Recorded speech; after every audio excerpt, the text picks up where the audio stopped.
Sí.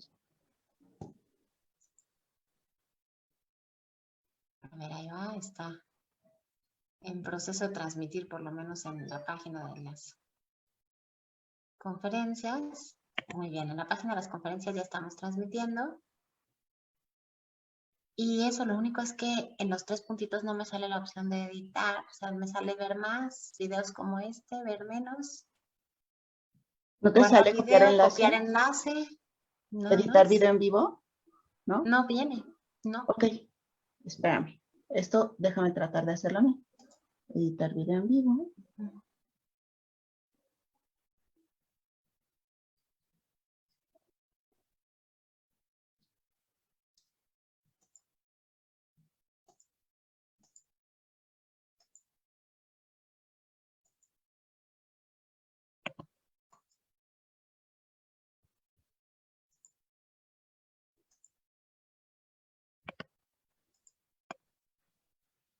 ¿Ves la página de Catlan? A ver.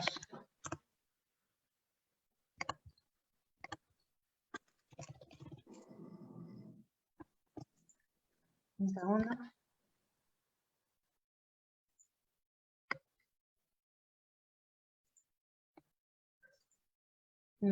Todavía no en Acatlán.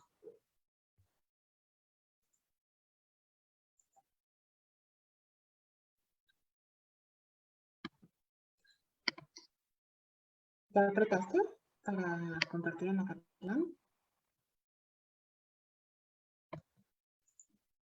Sí, algo falla. No importa, mira, podríamos empezar y ahora jalo las transmisiones. Ok, mira, perfecto. Bueno, dejo entrar a la gente, ¿verdad? Ya está.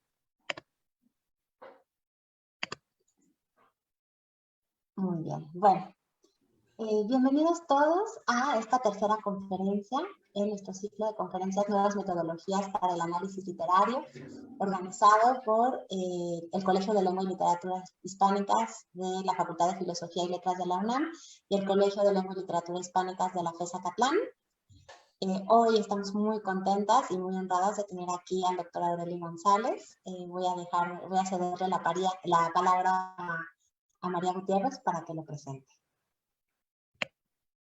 Bueno, efectivamente, es un honor para nosotros tener aquí al doctor Aurelio González.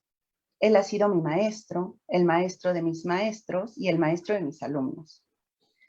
Muchos de ustedes lo conocen ya. El doctor Aurelio González es profesor investigador emérito del Colegio de México. En 2013 fue nombrado miembro de número de la Academia Mexicana de la Lengua. Además, fue condecorado con la Orden de Isabel la Católica y es miembro del Sistema Nacional de Investigadores SNI-CONACYT. Ha publicado más de 100 artículos especializados sobre teatro del siglo de oro y literatura medieval. Ha dirigido más de 100 tesis. Ha impartido cursos y conferencias en México, Portugal, España, Argentina, entre otros países. También ha fungido como editor de libros académicos. Es miembro de comités editoriales de revistas académicas de México, España, Estados Unidos, Rumania y Brasil.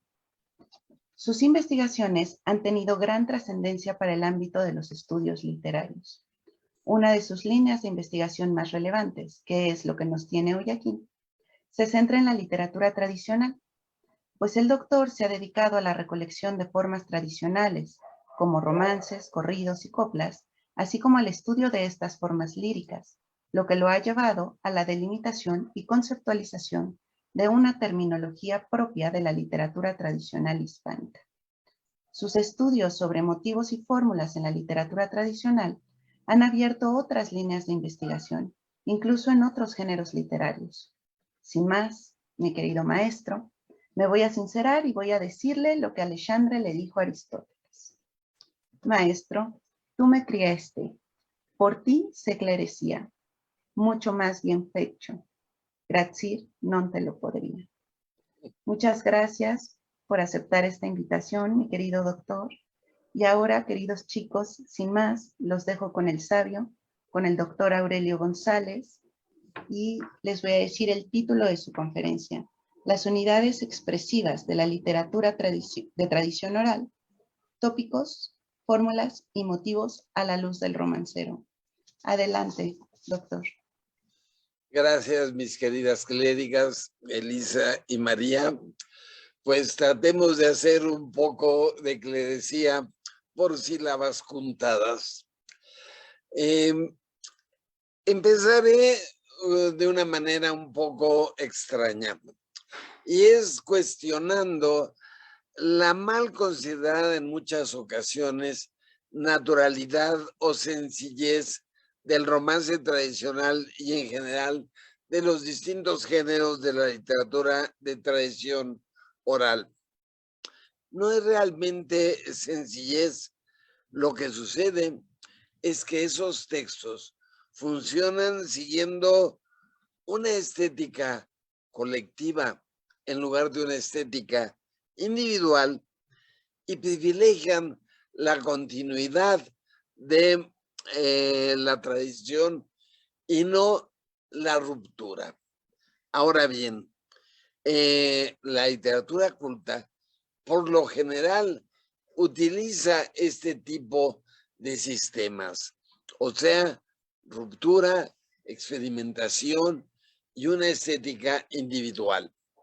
Ahora bien, el discurso poético del romance de tradición oral, sea viejo o medieval o de tradición oral moderna, es un texto que tiene que organizar artísticamente un relato y por lo tanto tiene que usar un lenguaje figurativo, ¿sí?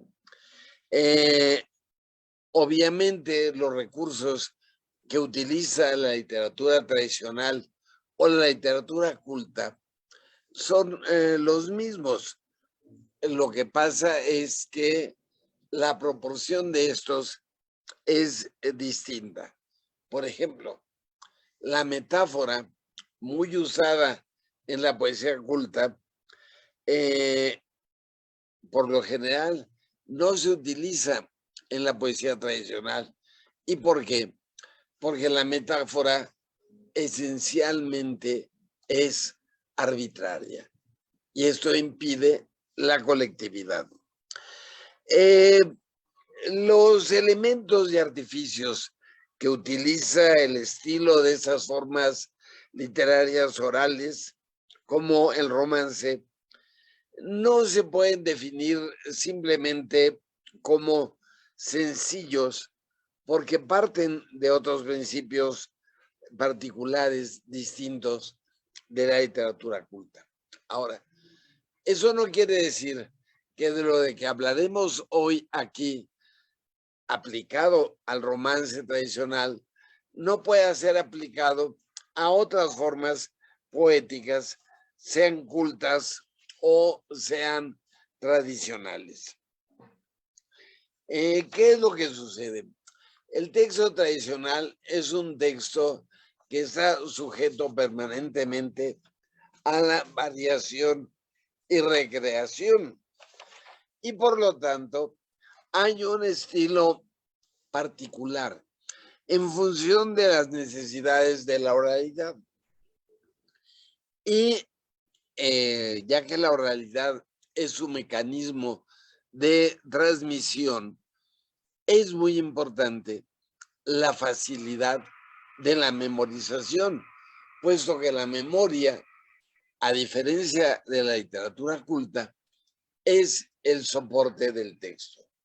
En la literatura culta, el soporte es la escritura y por lo general la descodificación pasa por la lectura. Dije, por lo general, puesto que tenemos el fenómeno de la oralización.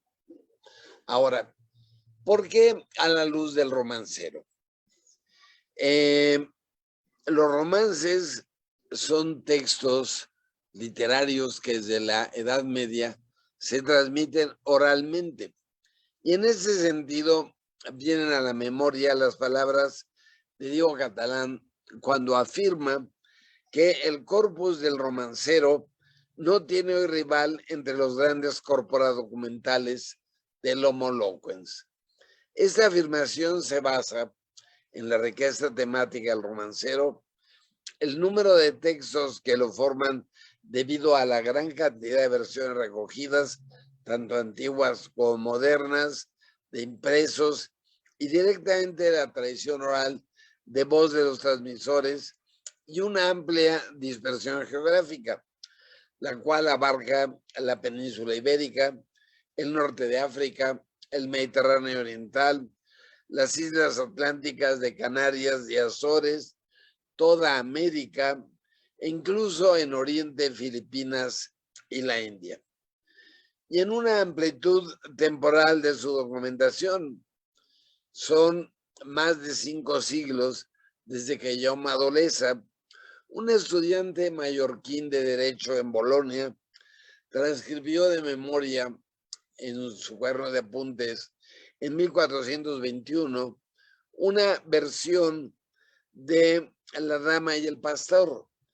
Y con esta versión se inicia el registro del romancero viejo, el cual culminará en los impresos de los cancioneros publicados por Martinucio en Amberes en 1550.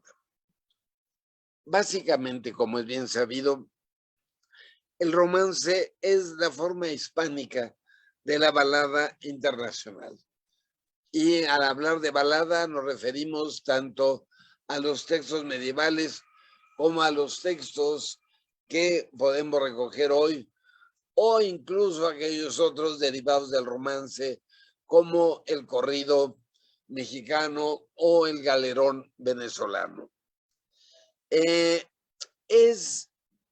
El romance es la narración de una historia que se expresa con un discurso particular que podemos decir que se articula en varios niveles. Esta particularidad del discurso es fundamental para definir tanto el género como su oralidad. O sea, el estilo del texto es el que nos marca la oralidad y no el que un texto viva o no en la oralidad. Todos ustedes han asumido el himno nacional de forma oral, pero no podríamos decir que es un texto de literatura oral. O incluso en otros ámbitos tenemos poesías cultas que se memorizan y se transmiten básicamente oralmente.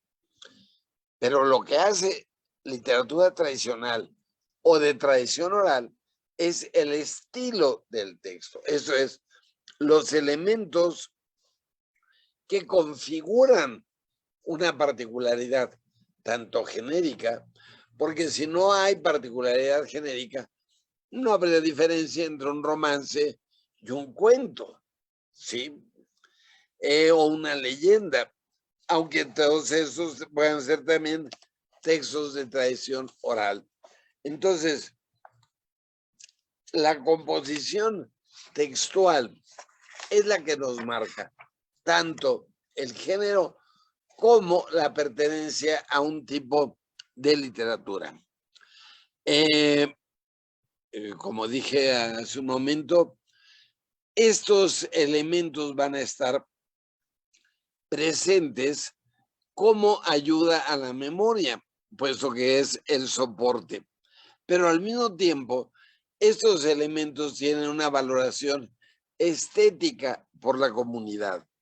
O sea, la comunidad al escuchar un cuento, un romance, un corrido, no los va a confundir con el discurso habitual o coloquial, sino que les va a dar el reconocimiento de que son literatura. Entonces, el texto, además de ser literatura, tiene otras funciones. La función informativa, para lo cual tiene que articular coherente y lógicamente una historia, además de artísticamente. El cumplimiento de estas funciones expresivas y comunicativas implica, por una parte, que el transmisor reconoce las palabras que se emplean como parte de su acervo lingüístico y literario tradicional. Esto es un acervo colectivo no excluyente. Y por otra, que esas palabras pueden utilizarse para configurar una historia o una imagen que son particulares de este nuevo discurso literario. Es un hecho esencialmente comunicativo y amplio. A pesar de que los textos del Romancero Viejo, por ejemplo, han llegado a nosotros de forma escrita y mayoritariamente impresos, espero que me crean si les digo que en la Edad Media y el siglo XVI no había grabadoras y por lo tanto los textos se fijaban por escrito. Y el gran editor del siglo XVI, Martín Nucio, nos dice que los textos que publica en su cancionero los tomó directamente de la voz de informantes. Y nos dice, y no niego que los que aquí van impresos habrá alguna falta, pero ella se debe imputar a los ejemplares de donde los saqué que estaban muy corruptos y a la flaqueza de la memoria de algunos que me los dictaron, que no podían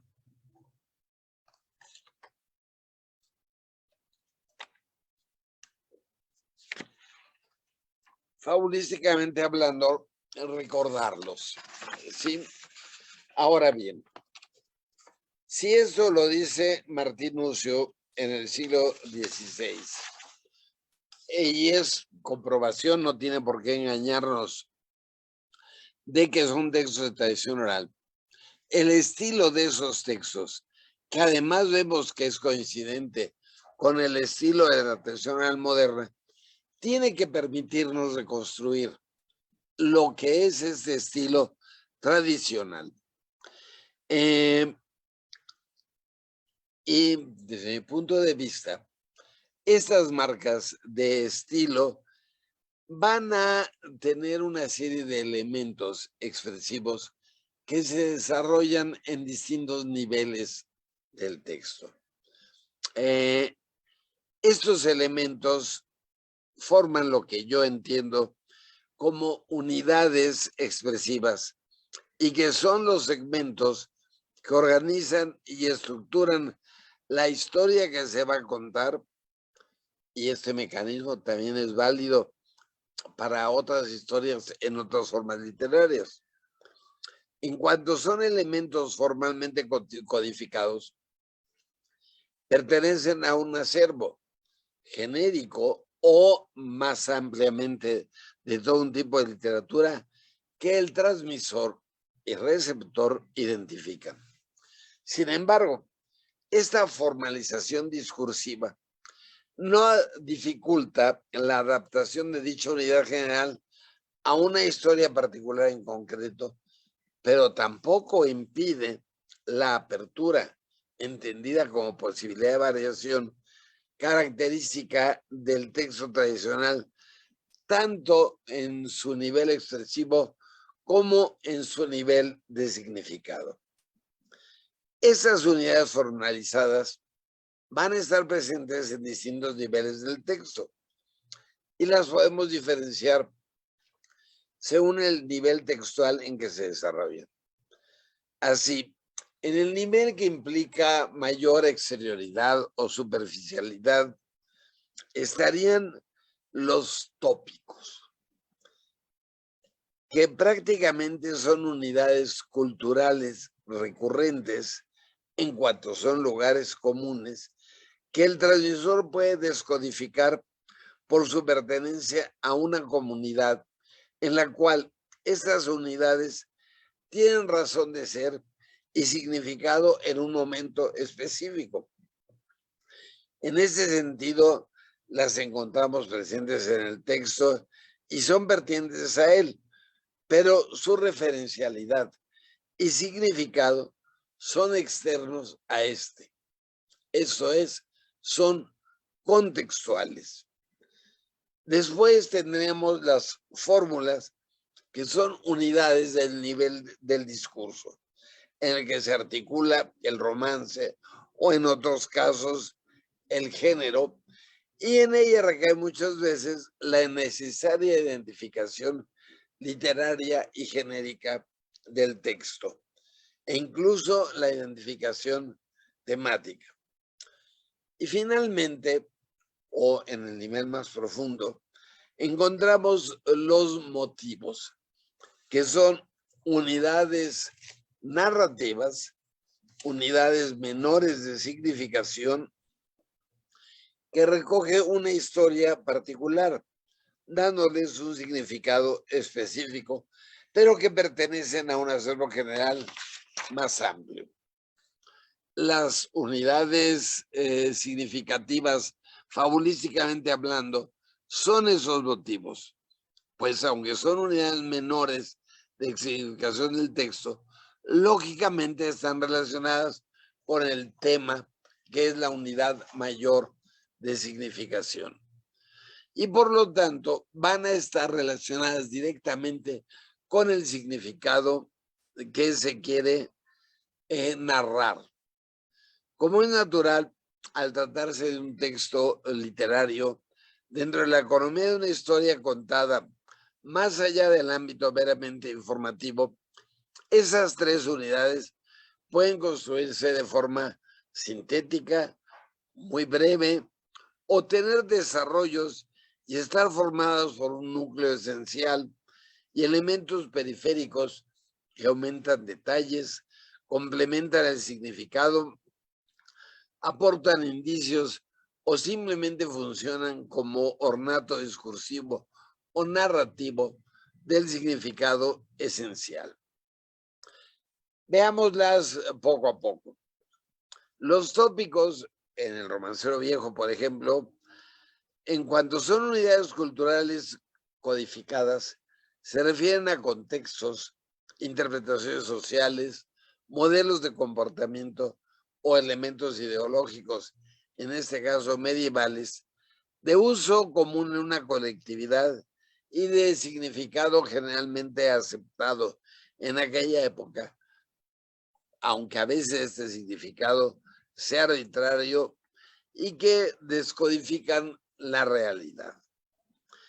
Estos tópicos, aunque son lugares comunes, más allá de ser referencias fijas, también pueden identificar el género o proporcionar indicios del tono de una historia y del desarrollo y desenlace de esta, o tener valores simbólicos.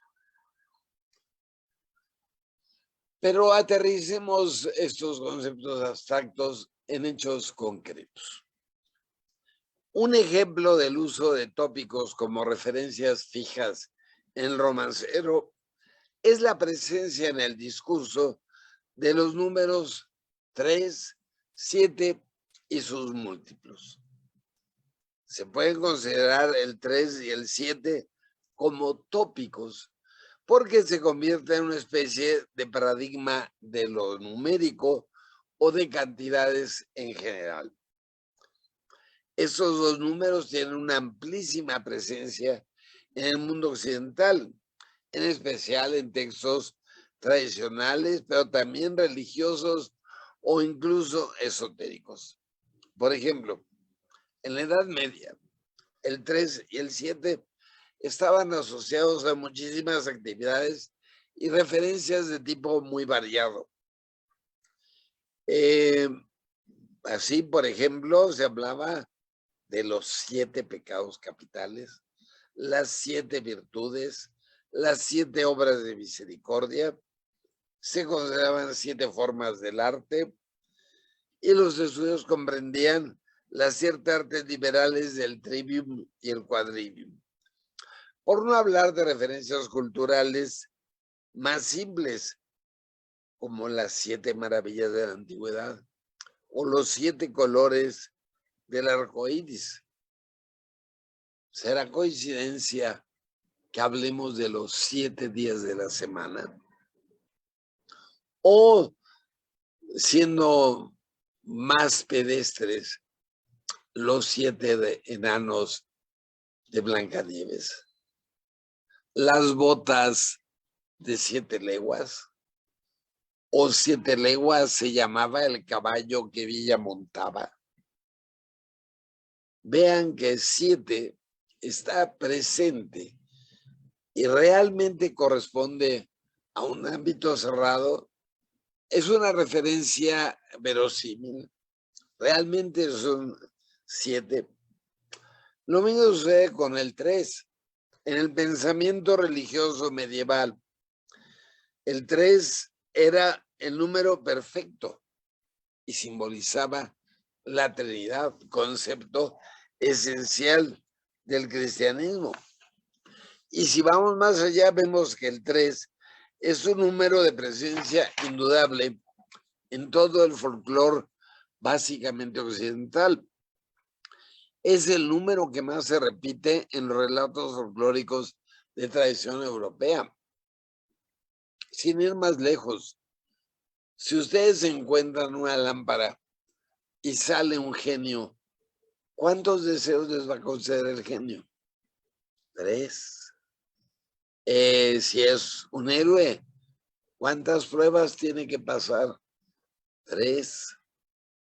Si va a ir con unos ayudantes, ¿cuántos son? 3 o 7. ¿Sí? Recordemos los 7 samuráis, los 7 magníficos, los 3 deseos, las 3 pruebas, las 3 palabras. En ese sentido, el 7 y el 3 son particulares de este cristianismo literario o de este mundo occidental. Pero en otras culturas como la India o la árabe, también hay números tópicos, pero por lo general este número tópico se va más hacia el 4 o el 5. Entonces, en nuestra tradición, el 3 y el 7 funcionan como tópicos en relación a su significado paradigmático numérico y el valor que pudieron haber tenido remotamente ya no funciona en la tradición oral medieval y mucho menos en la tradición actual. Y pueden servir para establecer referencias bastante simples. Cómo ubicar un lapso de tiempo, como el siguiente ejemplo, el romance de la esposa de don García. ¿Ande vais, el hijo mío, 3 horas antes del día? La hora no se nos precisa, pero se utiliza el tópico para indicar un momento. Si visteis a mi esposa y a mi esposa real, yo la vi de mi hijo 3 horas antes del día. El romance de la esposa de don García solamente se ha recogido en la tradicional moderna y no aparece en las colecciones viejas. Sin embargo, por su estructura y temática, se puede suponer un origen antiguo. Entonces, la presencia de este tópico 3 no es de tradición moderna, aunque el texto haya sido recogido normalmente. O veamos este otro en el cual el tópico del 3 indica la cantidad de integrantes de un grupo por medio de un múltiplo del 3. Veamos este ejemplo publicado en un pliego suelto. Ay Dios, qué buen caballero, el maestre de Calatrava, o también corren los moros por la Vega de Granada, con 300 caballeros, todos con cruz colorada. O sea, nadie está aquí para decir que efectivamente acompañan al maestro de Calatrava 300 caballeros. El romance nos está diciendo simplemente que eran muchos. ¿Sí? La presencia del 3 puede ser precisa o ser totalmente ficcional. O sea, se va a aplicar este 3 tanto a un hecho histórico como a un hecho absolutamente ficcional, literario. Si en el otro caso el romance tenía un referente histórico, en este del romance de la reina Ginebra, en un romance artúrico caballeresco, nos dice: cabalga doña Ginebra y de Córdoba la rica, con 300 caballeros que van en su compañía. O sea, el tópico se está utilizando tanto para un hecho histórico como para un hecho ficcional. O las damas que acompañan a la reina Helena, aquella, la de Troya. Con 300 de sus damas a la mar se había llegado. Echó la compuerta a París hasta que hubieron entrado.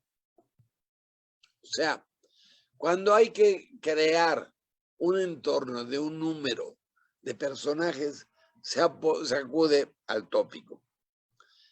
Obviamente el 3 y el 7 también pueden hacer referencia a una cantidad importante de individuos, sin que dicho número tenga que ser un múltiplo, como en la versión de Rosa Florida. Dentro estaba una doncella que llaman Rosa Florida. 7 condes la demandan, 3 reyes de Lombardía. 3 y 7.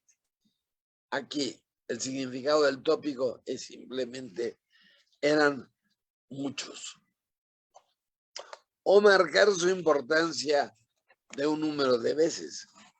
En los campos de Alventosa mataron a Don Beltrán. Nunca lo echaron de menos hasta los puertos pasar. 7 veces echan suertes. ¿Quién lo volverá a buscar? Todas 7 le cupieron al buen viejo de su padre. Las 3 fueron por malicia y las 4 con maldad. También el 3 se puede referir a un lapso de tiempo o a un número de personajes. Hay otros tópicos que pueden tener significado en la historia de manera indicial. Y aquí entiendo por indicial en la forma que lo hace Roland Barthes en su semiótica. O sea, con un significado cultural implícito. Y ese significado cultural puede ser arbitrario. Por ejemplo, el considerar el lunes como nefasto. Si esto es cierto o no, puede ser arbitrario. Pero sabemos que los lunes ni las gallinas ponen. O mal empieza la semana el que ahorcan el lunes. Por contraste, un tópico contrario al lunes como día negativo es el día de San Juan como día positivo. Y por lo tanto, las acciones realizadas en estos días van a tener un desenlace negativo o positivo. Un buen ejemplo del valor inicial del lunes es el romance de la derrota de Montejícar de los cristianos en 1410. Los primeros versos del romance hablan de la entusiasta e imprudente salida de los jóvenes caballeros cristianos de Jaén, que no hacen caso a los consejos de los ancianos. El único elemento que funciona como índice dentro de una descripción de la salida con lanzas, adargas, vestidos de oro y seda, bravos caballos, del final desastroso que trae la expedición, es que esta expedición sucede lunes en la mañana. Así nos lo dice Joan Timoneda en sus Rosas de Romances. Ya se salen de Jaén los 300 hijos de algo, tópico de múltiplo de 3. Mozos codiciosos de honra, pero más enamorados. Por amor de sus amigas, todos van juramentados de llegar hasta Granada y correrles todo el campo, y no dar vueltas sin traer algún mono en aguinaldo. Hasta aquí todo es espléndido, maravilloso. Un lunes por la mañana parten todos muy lozanos, con lanzas y con adargas muy ricamente aderezadas. Todos visten oro y seda, todos puñales dorados. Muy bravos caballos llevan a la jineta ensillados. Ese romance que cuenta efectivamente el hecho sucedido en 1410 no fue en Lunes. El Lunes es una creación romancesca. El romance tiene mucho éxito y se pone como influencia de otro romance de sentido contrario. La correría victoriosa del obispo don Gonzalo de Zúñiga en 1435. El romance de base histórica se adorna con hechos novelescos, tópicos, y en alguna versión el éxito del romance de la derrota de Montejícar hace que se cambie la historia, una historia verídica de la victoria del obispo don Gonzalo y se convierta en derrota y prisión. En las versiones que no cambian su final, la acción del obispo don Gonzalo obviamente no sale en Lunes, sino salen de San Juan el día de San Antonio.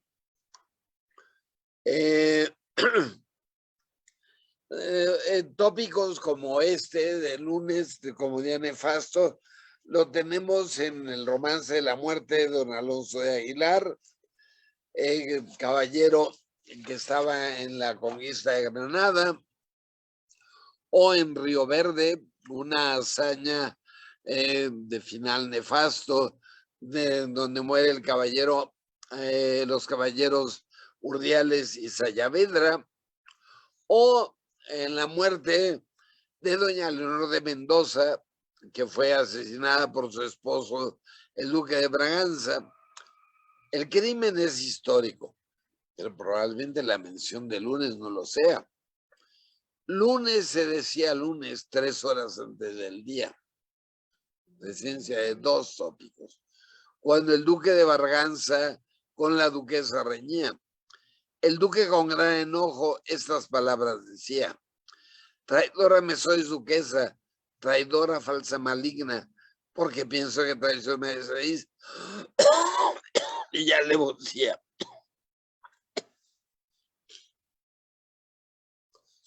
Esta presencia del Lunes como día negativo se lleva incluso al ámbito del rey de Francia, Francisco I, cautivado a raíz de la batalla de Pavía en 1525. La batalla sucedió, es histórica. La presión el Lunes, no. Así que no es de extrañar que este tópico se aplique a todos los contextos negativos. Presión del rey, del rey Francisco I, o la salida de Boabdil, el último rey granadino, que deja derrotado su ciudad y su salida es en Lunes. Evidentemente aquí el día nefasto no tiene un sentido présago, sino conclusivo. Es la suma de las tristezas del monarca granadino, cuya derrota señala el fin de la Andaluz musulmán. El año de 492 corría, referencia histórica, el rey Chico de Granada perdió el reino que tenía, referencia histórica. Salióse de la ciudad un lunes a mediodía. Tópico cultural que indica lo nefasto, no de lo que va a suceder, sino de lo sucedido. ¿Sí? Como dije hace un momento, este tópico se extiende a textos no noticieros como el de Helena, el rapto de Helena, tema de la Ilíada, que también sucede en Lunes, desencadenando la guerra de Troya y la destrucción de la ciudad. Un ejemplo probablemente muy conocido de la presencia del día de San Juan como positivo es el romance del conde, el infante Arnaldo. que, como dice Rogers, es un concentrado de lugares comunes.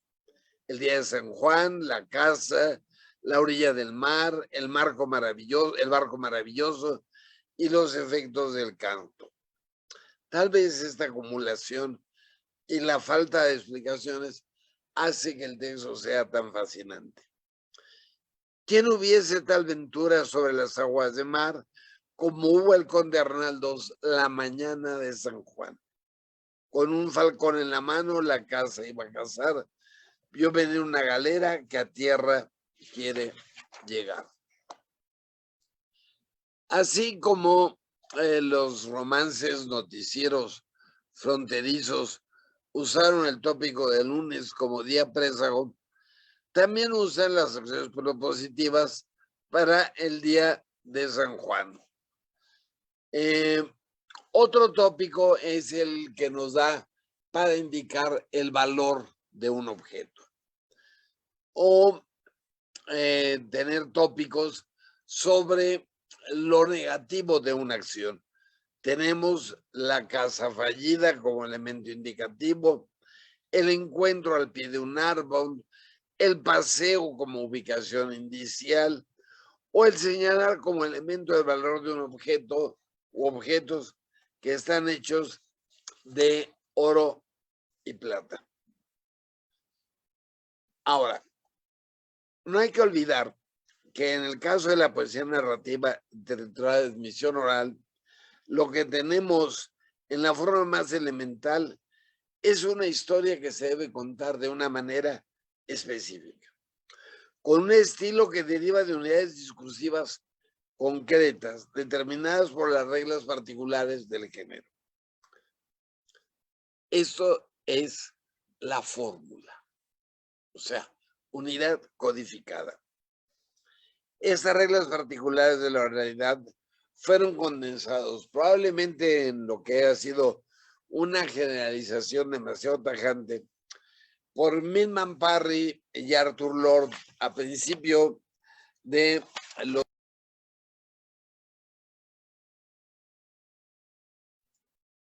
Doctor, se ha silenciado un momento su micrófono.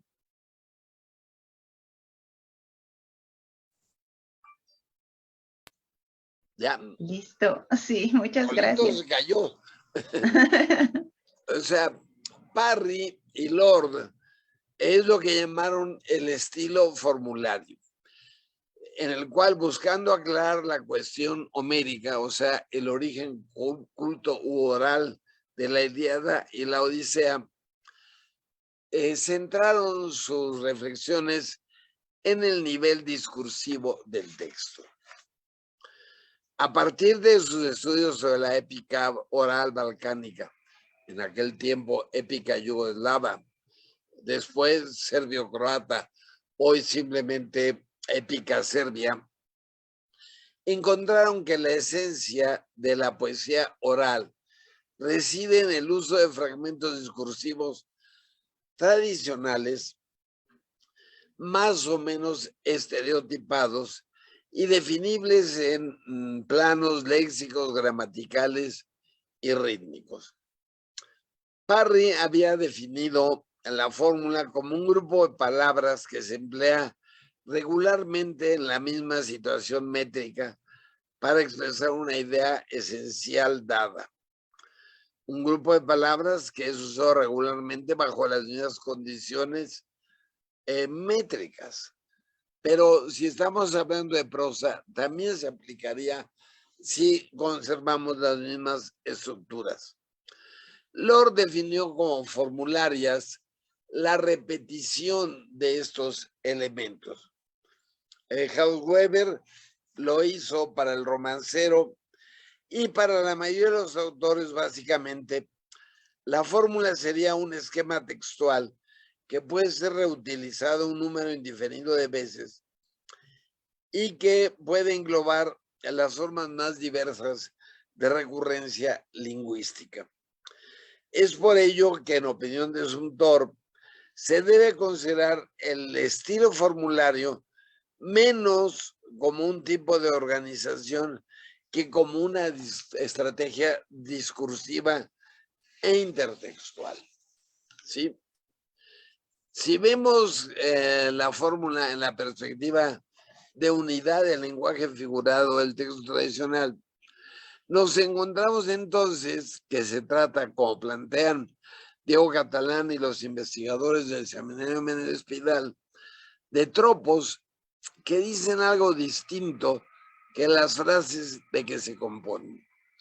Aunque la afirmación, la información literal que proporciona una expresión formularia no puede desecharse como totalmente impertinente.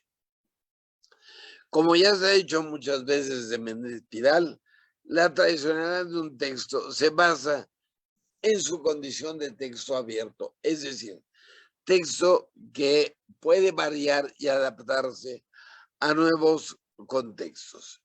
Sin embargo, la fórmula, por razones de inmediatez en su percepción, es un elemento de reconocimiento genérico. Podemos decir que aunque la fórmula se reconoce genéricamente, puede variar en su construcción. Por ejemplo, ¿quién se confunde cuando escucha decir había una vez un colorín colorado? Nadie va a pensar que el texto es una crónica o una leyenda. Es claro que son fórmulas que remiten a un cuento. Ejemplo de estos son, como ejemplo romancístico de estas fórmulas, es como esquema modélico que acepta variantes, es ir de cacería. A casa va los cazadores del rey, el caballero o un personaje concreto. Salir de un lugar. De Francia partió, o de Antequera, o de Granada, o cualquier otro lugar. Desplazarse por un sitio específico, por el Val de las Estacas, por las riberas de Arlanza, por los campos de Jerez, por los caños de Carmona, o por los bosques de Cartago. O estar en un lugar. Yo me estando en Jiromena, o en Tordesillas, o en Coimbra, en Barbadillo, o en Valencia. Estos ejemplos nos muestran que la fórmula no es solamente la repetición exacta de palabras, sino la constancia de un esquema en el cual varía la realización concreta de un elemento pertinente para la historia que se está narrando.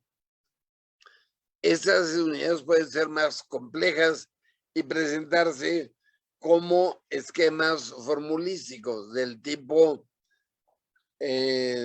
todos menos o secuencias enumerativas con el número tópico 3. Así, 3 vueltas de a su palacio y otras tantas al castillo. Dar vueltas al lugar es formulístico. Entre los elementos discursivos más plenos, podemos considerar las fórmulas genéricas como las de introducción, estas nuestras razones, bien es lo que diría, de transición a la subida de un o a la bajada de un, o estrictamente calificativas, de oro, de cristal de China, de plata fina. Pero ese significado no siempre es estricto o directo. En fórmulas como la ubicación temporal a medianoche antes del amanecer, sugerido por la mención a los gallos, lo significativo no es una hora precisa, sino la acción que tiene lugar en pleno momento de descanso y que es propicio para acciones sorpresivas o que implican el ocultamiento del personaje. Hasta que era medianoche, los gallos querían cantar, vuelven riendas a los caballos y entran en la ciudad. O medianoche era por filo, los gallos querían cantar, cuando el infante Gaifero salió de captividad. La misma fórmula en 2 textos distintos. ¿Sí? veamos el final de Redondo, donde nos dice cuánta es la espuela de oro, cuánta estribera de plata. Evidentemente no está hablando de espuelas de oro que sean muy útiles o estribos de plata, sino de un elemento que señala el valor de estos textos, de estos objetos en el texto. A veces la mención del oro y la plata, que exalta la belleza o el lujo, puede dar resultados no muy realistas. En Castilla está un castillo que se llama Roca Frida. Al castillo llaman Roca y a la fonte llaman Frida. El pie tenía de oro y almenas de plata fina, lo cual evidentemente no es cierto, pero indica lo lujoso y espectacular del castillo. Una misma fórmula puede tener varios significados, aunque como significante se mantenga más o menos constante el esquema. Así, una acción que se lleva a cabo sin cesar, de día le dan combate, de noche en la mina, o que se intensifica, de día majar esparto, de noche moler cibera, o que unos personajes viajan ocultándose, de noche por los caminos, de día por los jarales, o simplemente que hacía calor y por tanto daban cebada de día y caminaban de noche. Entonces el significado va a estar cambiando, aunque la estructura formularia se mantiene. Finalmente tenemos la unidad narrativa en el texto de tradición oral, que es el motivo. Según César Segre, en los estudios literarios el término motivo se ha tratado básicamente como unidad mínima, elemento generativo o elemento recurrente. Pero una no excluye a la otra, o sea, que sea un elemento mínimo o recurrente, sucede, o que pueda ser generador, lo mismo. El motivo muchas veces parece ser solamente un pretexto para elaborar índices.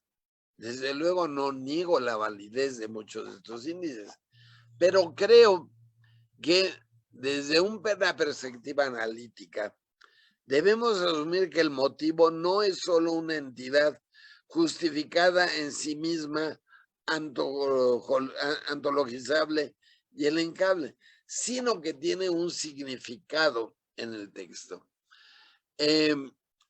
Esto hace que sea difícil el manejo de los motivos, pues el motivo como unidad narrativa requiere de la presencia de un sujeto posible, potencial, y de una acción.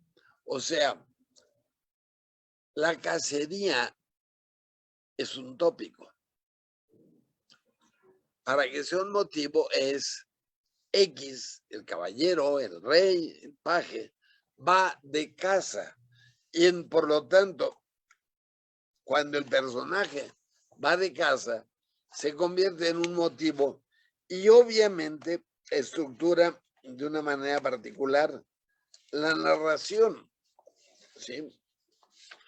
En ese sentido, nos dice Xiomara Luna, la principal dificultad al realizar los cortes del material narrativo que consideraría como motivo un elemento de naturaleza extrotextual, resulta indispensable el conocimiento del contexto literario, histórico, cultural o sociológico el que suenan estas obras, pues son los únicos que proporcionan una referencia real.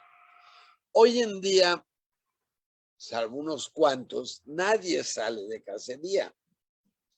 Pero en la Edad Media o incluso hasta el siglo XIX, el ir de cacería implica un contexto social, un contexto incluso político.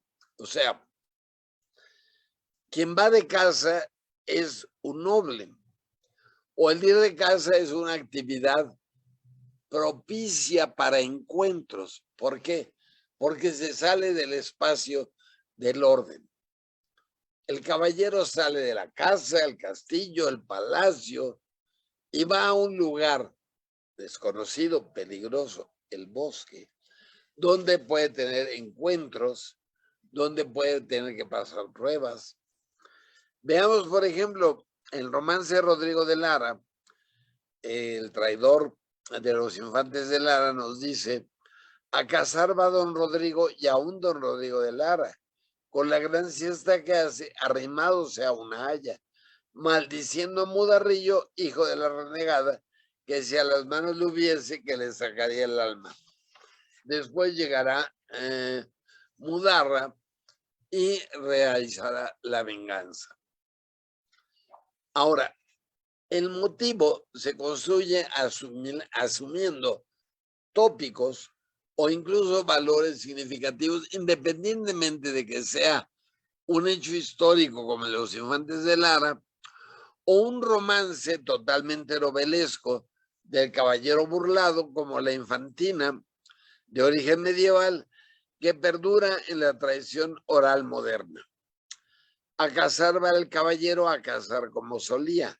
Los perros lleva cansados y el falcón perdido había. Arrimar hacia un roble alto esa maravilla. En una rama más alta viera estar una infantina, cabellos de su cabeza todo el roble cubrían. Con lo cual, aquí vemos que el motivo de ir de casa es el motivo del encuentro. Y a eso se suma el tópico del 3 o el tópico del encuentro al pie de un árbol. Ahora, esos motivos los vamos a tener de muchas maneras. ¿Por qué? Porque el motivo permite que el personaje tenga un encuentro, reciba una información y depende si esta información es voluntaria o por accidente, y así avance la narración. Independientemente de que la referencia sea a un hecho histórico como Don Manuel y el Moro Musa, o el paseo como hecho de exhibición. Pensemos en el romance de la dama y el pastor, en el cual la dama se encontrará con un rústico pastor y lo requerirá de amores. Estáse la gentil dama paseando en su vergel. Sujeto y acción, ese es el motivo. Los pies tenía descalzos, que era maravilla ver. Desde lejos me llamara, no le quise responder. Y ese es el momento en que la dama va a solicitar los amores del rústico pastor. Este encuentro en la verde haya o en el verde pino o en el roble son elementos que configuran la estructura de la narración. Ahora, así como las fórmulas tienen una fijeza solo relativa debido a la apertura textual que las caracteriza en cuanto son parte del lenguaje tradicional, la expresión de los motivos también es abierta y aunque tiene una apertura textual en cuanto a su significación, discursivamente conservan elementos constantes que permiten, por ejemplo, la caracterización de un personaje y con él el contexto en que se desarrolla la acción. Desde mi punto de vista, el estilo tradicional en la oralidad se apoya en las tres unidades que acabamos de mostrar y ejemplificar con textos romancísticos. Estas tres unidades cumplen múltiples funciones en la articulación de la historia en el texto, pues ayudan a la caracterización del personaje, ubican la acción espacial y temporalmente eligen antecedentes y crean el contexto de la historia. A pesar de su codificación, permiten el funcionamiento del romance como texto abierto, sin que la memorización excluya la codificación de los textos. Mi intento ha sido hacer una aproximación desde los textos romancísticos y señalar algunos significados que pueden tener en la narración estas unidades codificadas, pero que viven variantes. Determinar cómo se expresan en los distintos niveles del texto, ya sean contextuales, discursivos o narrativos, reconociendo la variación de significantes para significados constantes, así como la multiplicidad de significados para una sola expresión específica. Finalmente, en el romance y en los textos de literatura tradicional y en general en todo texto literario, existe una relación entre los tópicos, fórmulas y motivos, ya que estas unidades no son excluyentes. Eso quiere decir que un motivo, unidad narrativa, puede estar expresada en el discurso del texto por una fórmula y esta a su vez integrar tópicos con valor cultural extratextual. Todo esto en un texto que es básicamente abierto y por lo tanto sujeto al proceso de variación y conservación de la transmisión oral. Si esto es posible en el texto oral abierto, también es aplicable al texto clausurado de la tradición culta. Muchas gracias.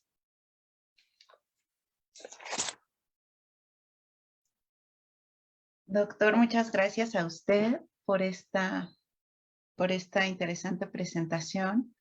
Ya tenemos aquí algunos corazones expresados en Zoom. Y bueno,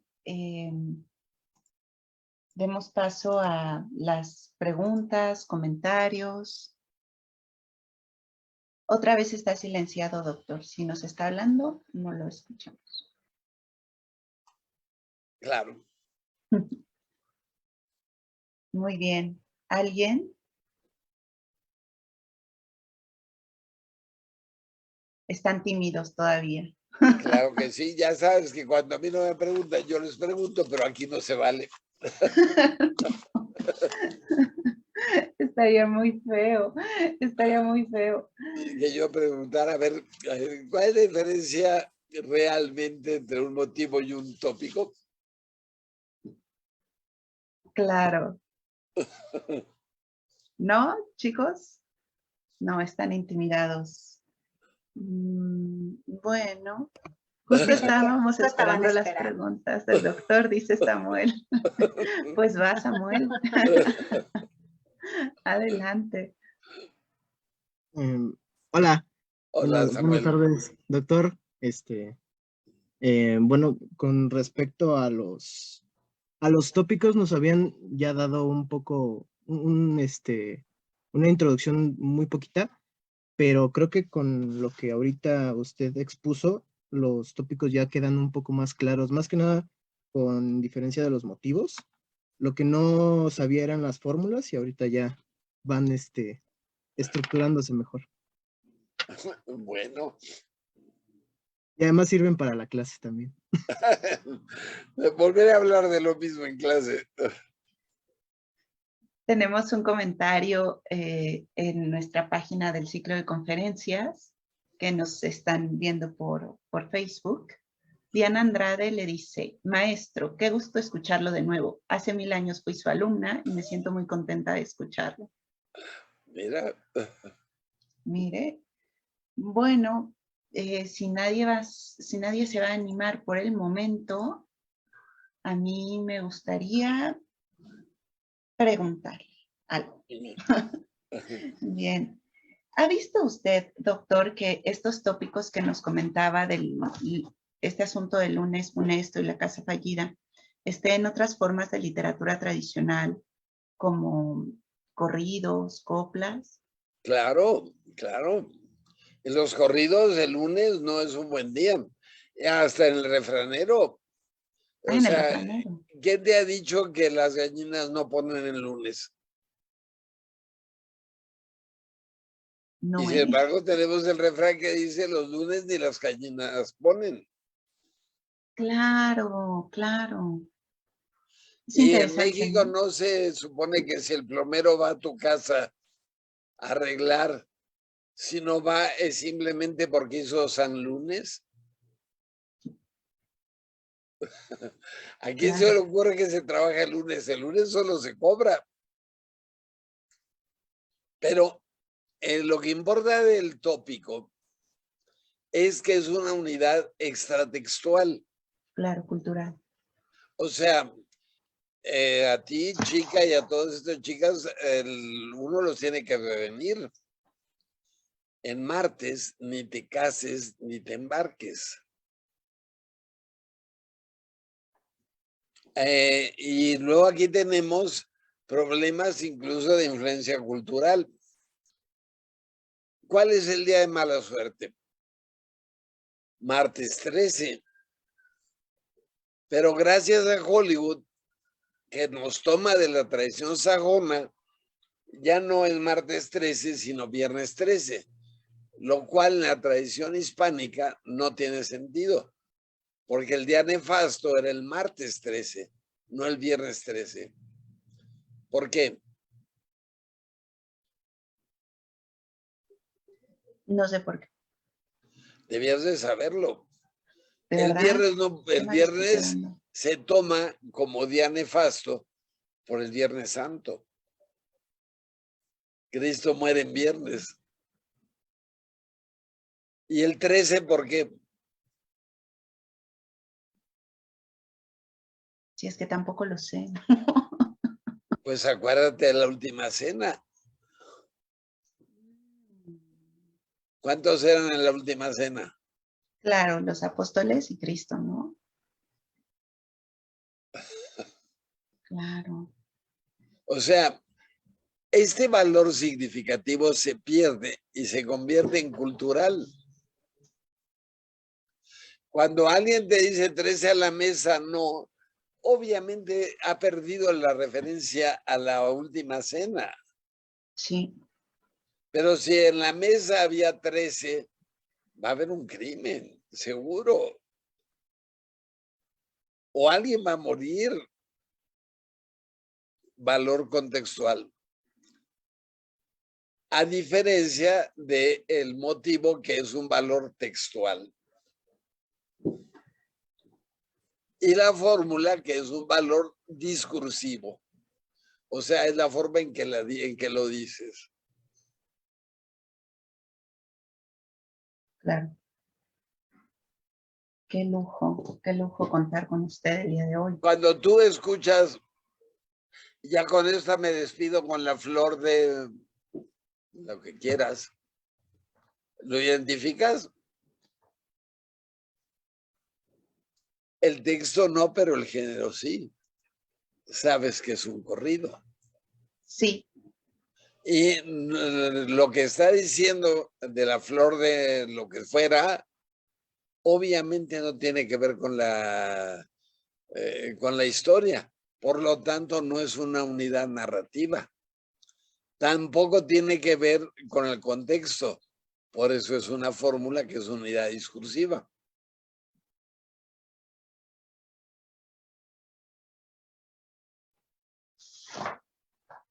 por supuesto, por supuesto. Y entonces con esto que está diciendo, a ver, metodológicamente, es que me reveló mucho esto del refranero. Podemos ir también a consultar, vamos, si estuviéramos desarrollando un trabajo de este tipo, ¿no? En tanto que los tópicos son unidades extratextuales, podríamos ir a verificar la significación a los refraneros, como esto del Porque lunes que decía. cría cuervos. ¿Y échate a dormir? No, ¿cómo sigue? ¿No? Te sacarán los ojos. Ah, te sacarán los ojos, claro. No O se refrán. podríamos decir, cría cuervos y tendrás muchos. Claro. En el momento que yo digo cría cuervos y tendrás muchos, estoy perdiendo la significación implícita que te da el refrán. Yo uso el refrán cuando quiero dar un condensado de información. Sí, No por mucho madrugar, amanece más temprano.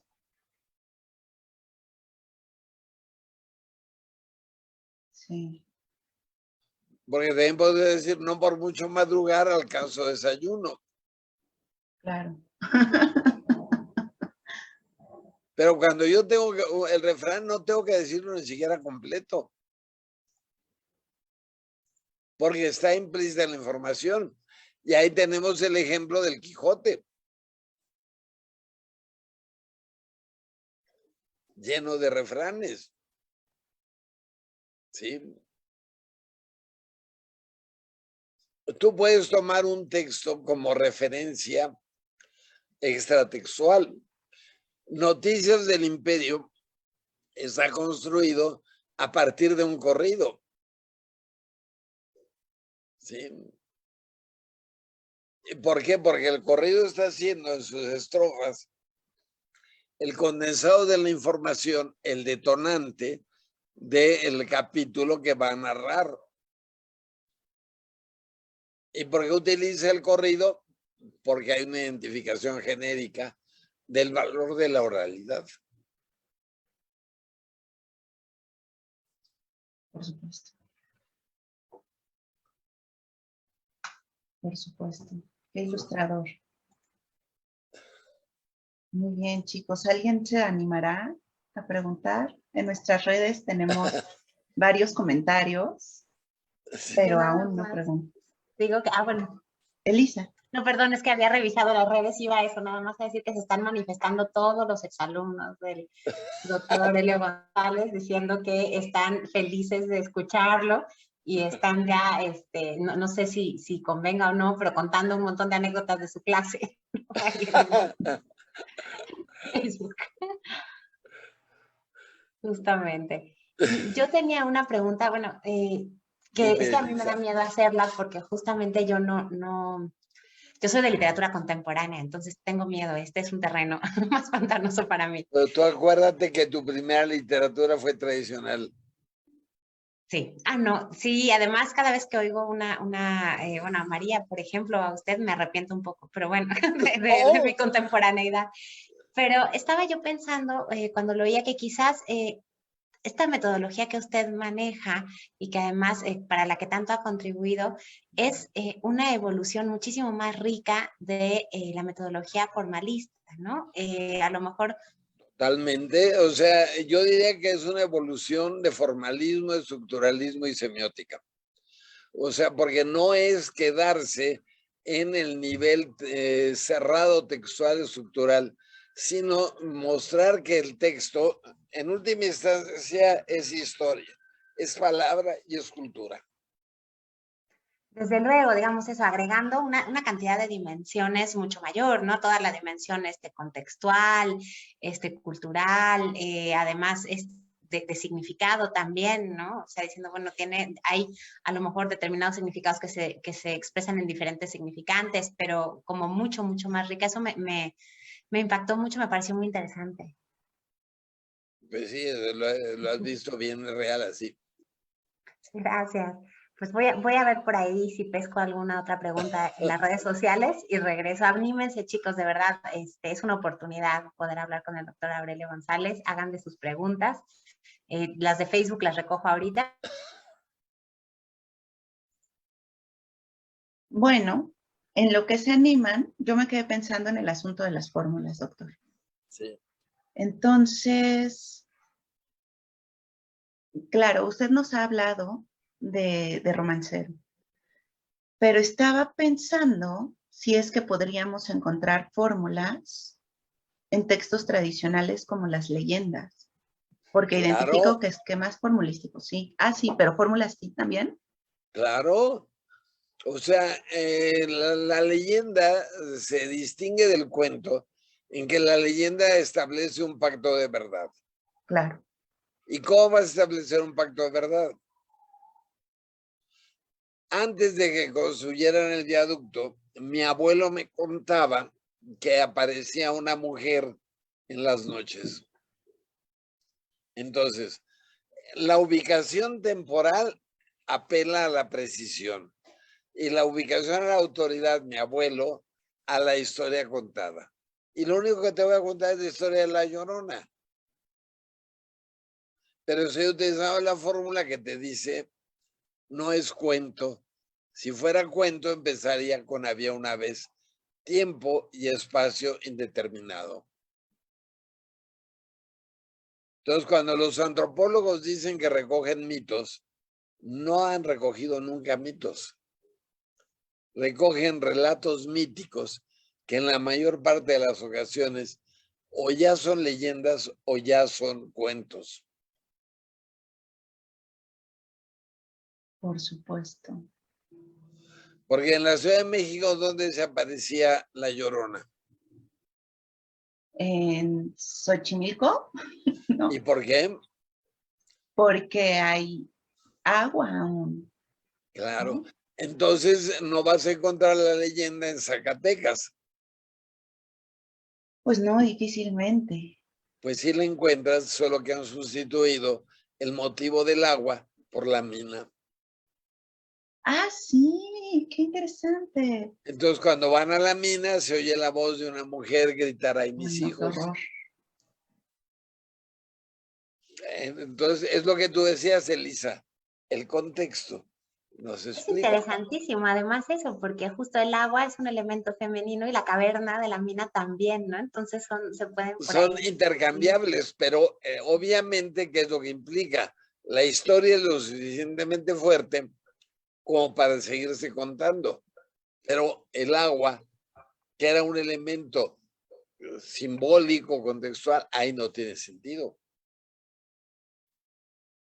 Es lo mismo que pasa con los cuentos. En México son cuentos del coyote y el conejo. En Europa son cuentos del lobo y el zorro. ¿Y por qué? Pues porque en Europa no hay coyotes. Claro. Es Y muy aquí no hay interesante, ¿no? minas. Tenemos Xochimilco. Ahí está Pero cuando digamos, la aparecía en el pérdida de métodos centro, estructurales. el centro del canal de Nativitas llegaba hasta la calle de Corregidora. La calle de Corregidora del centro. Sí, ahí era donde llegaban las chinampas, donde llegaban las trajineras de las chinampas que venían por el canal de Nativitas hasta Corregidora. Entonces no es extrañar que la Llorona se apareciera en el centro. Y todo ese origen prehispánico y todo son inventos de los antropólogos.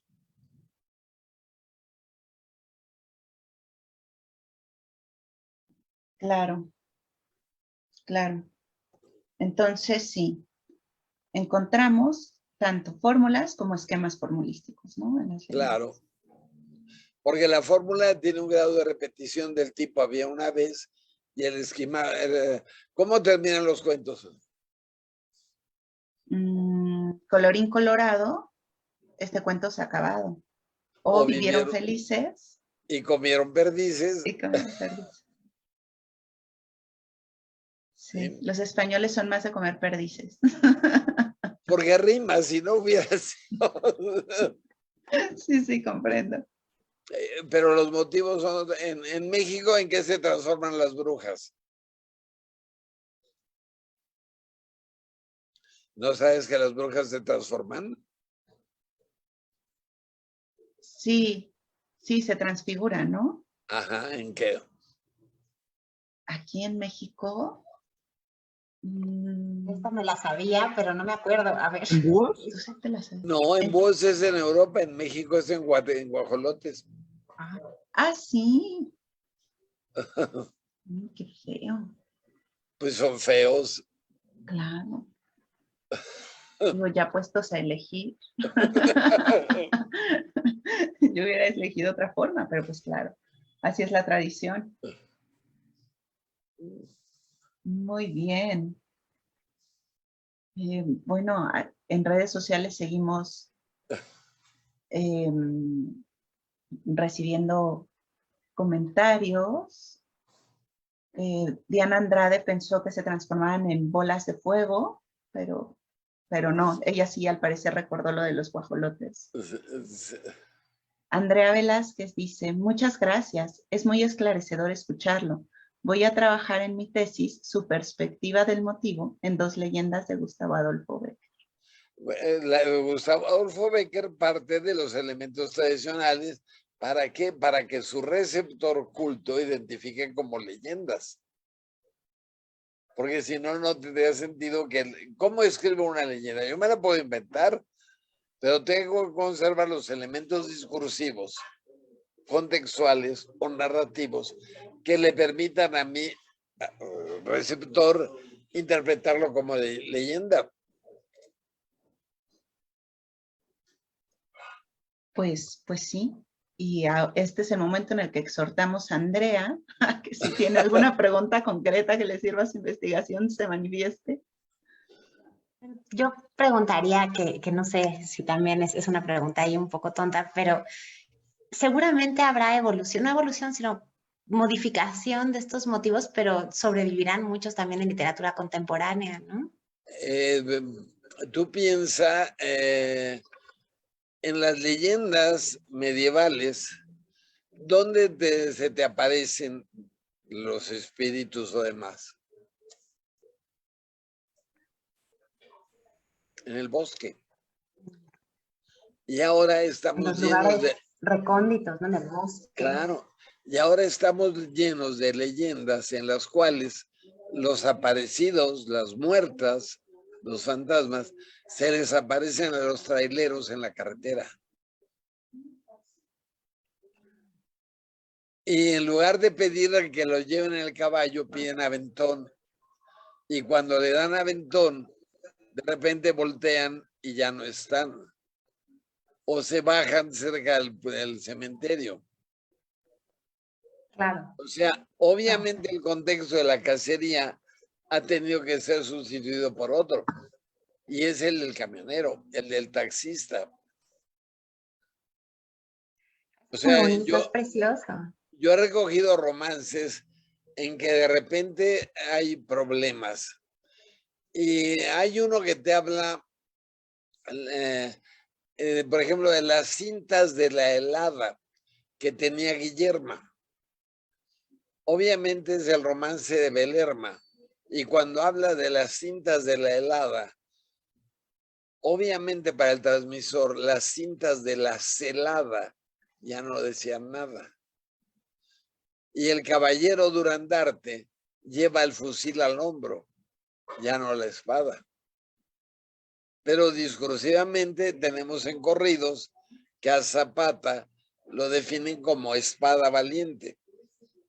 Y el bueno de Zapata creo que en su vida usó espada.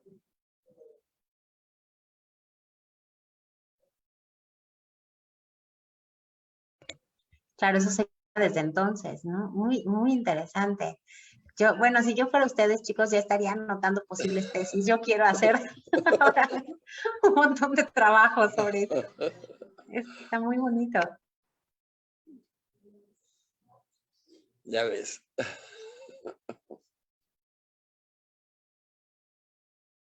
Anímense a hacer sus preguntas. María, ¿recogiste alguna por ahí? No, solo grandes comentarios sobre el doctor. Hermosos recuerdos de cuando usted les daba clase a algunos exalumnos. Mira. Sí, ahí está Manuel Granados Vargas que está poniendo, cuando usted preguntaba, bueno, decía que si se acuerdan cuando Aurelio preguntaba algún concepto que pareciera simple como el de renacimiento, por ejemplo, para poner el anzuelo y que contestaran algo simplón o de prepa, ¿no? Y usted divertirse con sus respuestas. No. Manuel, acuérdate que hasta que tomas conciencia de la propia ignorancia es que estás en el camino del conocimiento. Y como estamos acostumbrados de la primaria a sobrevivir contestando sin contestar.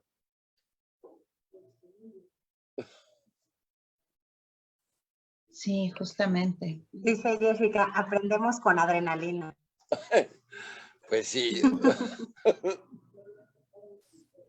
Sí, vale muchísimo la pena, chicos. Pues al parecer nuestro público está muy tímido el día de hoy. No te preocupes. Yo espero que les haya quedado claro. Yo también. Ahora tengo muchísimas ganas de tomar el curso de literatura tradicional con usted. Yo Y también, yo me apunto.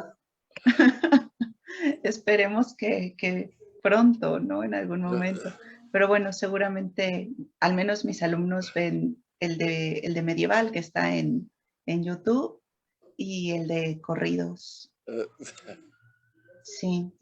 Tenemos una pregunta de Manuel Granados. Dice, además de la migración del bosque a la carretera y del arriero al camionero, ¿cuáles son algunas de las nuevas claves que aparecen en las leyendas que apenas se van gestando?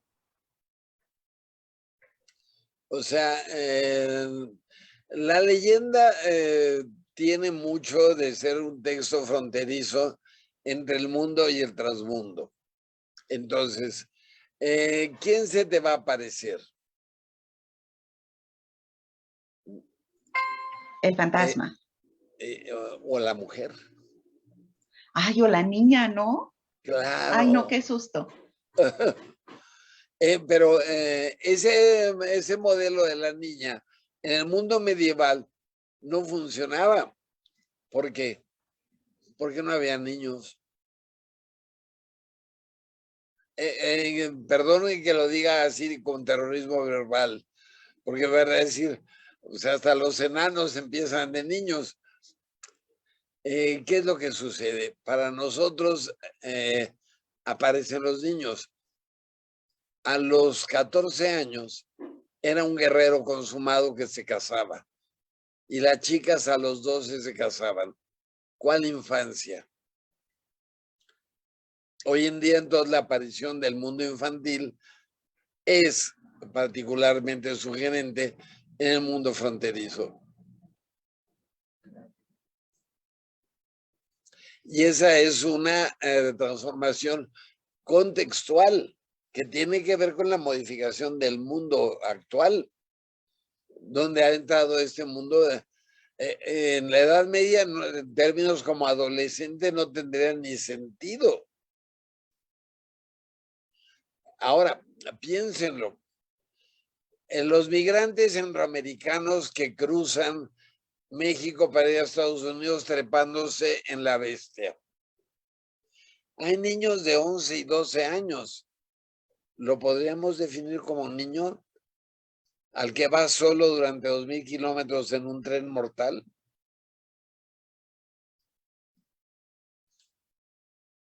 Como el contexto medieval. Sí. Se podía ser rey a los 15 años y el pobre de Carlos ya va a cumplir 80 y todavía no le dan chamba.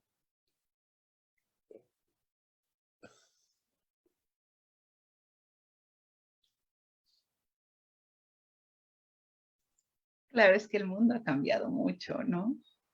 Claro, y la literatura tradicional, al tener soporte en la memoria, tiene que refuncionalizarse y adaptarse a nuevos contextos. Es así que cambian los contextos. En México, en el romance de Delgadina se paseaba de la sala a la cocina con camisa transparente que su pecho le ilumina. Versión machista mexicana. Hay un problema de incesto, pero ¿quién le manda a Delgadina a andar con camisa transparente para que la vea su papá? Las versiones argentinas, colombianas, españolas no tienen el paseo con exhibición de Delgadina. Tal vez sea nuestro contexto de machismo. Qué iluminador. Sí. Claro. Sí. La chica violada que va al Ministerio Público a denunciarlo, lo primero que hace el macho del Ministerio Público es preguntarle, ¿y usted qué estaba haciendo? ¿Y qué traía puesto? ¿Y qué traía puesto? Camisa transparente que su pecho le ilumina. Y Y la violaron, pues es culpa suya. Incesto de su papá, pues es culpa suya.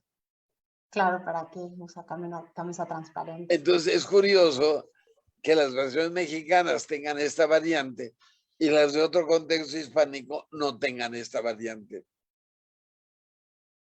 Solo la podemos entender contextualmente. Claro. Y hay otra tesis, chicos. Ahí hay otra tesis, claro. Tenemos ahora sí una pregunta de Andrea Velázquez Ríos, la chica que ha referido que hace la tesis de leyendas, ¿no? Ella dice, la crítica ha señalado a las leyendas de Becker como fantásticas por el contraste en que muestra entre un contexto temporal que parezca verosímil, donde se presentan eventos sobrenaturales. Pero en realidad, ¿es una estrategia para que el receptor la entienda como leyenda, por lo que reafirma la tradición y no lo fantástico? Vamos por partes y no tengo más remedio que hacerte una pregunta. Creo que la aplicación del término fantástico deriva de una lectura de Todorov. Lo fantástico implica la creación de nuevas reglas para entender una realidad bastante extraña. En la Edad Media no hablamos de fantástico, sino de maravilloso. O sea, y lo maravilloso no requiere de nuevas reglas. Se sabe que los unicornios existen en la Edad Media. Si yo hablo de un unicornio en el siglo XIX, para que funcione como leyenda, no necesito de una nueva regla, porque si necesito de una nueva regla, es otra cosa.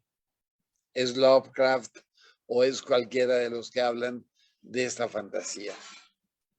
Entonces, tal vez lo que tengas que revisar es el contexto de fantástico y no de maravilloso. Ver si está planteando la leyenda una nueva regla que explique la realidad o la propia realidad es válida en sí misma y por eso apela a la leyenda como pacto de verdad. Aquí está la clave, Andrea, aquí está la clave.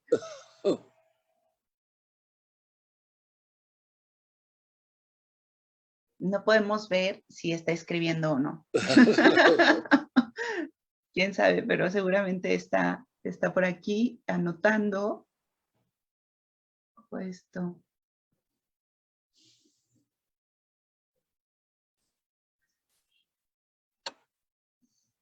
Muy bien, chicos. ¿Alguien más que quiera comentar o preguntar algo?